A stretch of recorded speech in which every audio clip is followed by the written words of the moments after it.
അന്താരാഷ്ട്ര വനിതാ ദിനത്തോടനുബന്ധിച്ച് national federation of postal employees Ottapalam ഡിവിഷന്റെ നേതൃത്വത്തിൽ വനിതാ ദിനാഘോഷം സംഘടിപ്പിച്ചു.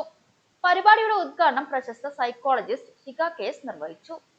Women's mental health and investment for a better society എന്ന വിഷയത്തെ ആസ്പദമാക്കി ഉദ്ഘാടന പ്രസംഗത്തിൽ ഷിക കേസ് സംസാരിച്ചു. ഒരു കുടുംബത്തിന്റെയും സമൂഹത്തിന്റെയും കെട്ടുറപ്പിന് സ്ത്രീകളുടെ ശാരീരികവും മാനസികവുമായ ആരോഗ്യം എത്രത്തോളം പ്രധാനമാണെന്ന് അവർ ഓർമ്മിപ്പിച്ചു. P3 divisional president Rajila V ചടങ്ങിൽ അധ്യക്ഷത വഹിച്ചു. തപാൽ മേഖലയിലെ ജീവനക്കാരുടെ പങ്കാളിത്തവും വനിതാ ശാക്തീകരണത്തിന്റെ പ്രാധാന്യവും ചർച്ചയായി. പരിപാടിയിൽ അനൂപ് ഹസൻ, പി മോഹനൻ, സഞ്ജയ് കൃഷ്ണ, നിതിൻ, അഭിഷേക് തുടങ്ങിയ പ്രമുഖർ സന്നിഹിതരായിരുന്നു. പിന്നെ ചില ആൾക്കാര് പറയും, അയ്യോ അവൾക്ക് ചികിത്സ പറയും, ഞാൻ ഓടട്ടെ എന്ന് പറയും. അതല്ല അതിന്റെ രീതി. ഈ സമയങ്ങളിൽ നിങ്ങൾ കൂടുതൽ അവരെ സപ്പോർട്ട് ചെയ്തു കഴിഞ്ഞാൽ അവർക്ക് നിങ്ങളോട് കൂടുതൽ ബോണ്ടിങ് ആണ് ഉണ്ടാവുക. ഓക്കെ, എനിക്ക് പുരുഷന്മാരോടേ സംസാരിക്കാനുള്ളൂ.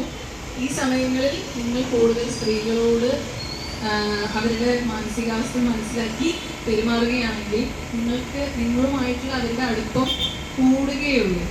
ഓക്കെ, ഒരു ചോക്ലേറ്റ് വാങ്ങിച്ചു കൊടുക്കുക. അതായത് ഈ സമയങ്ങളിൽ ചോക്ലേറ്റ്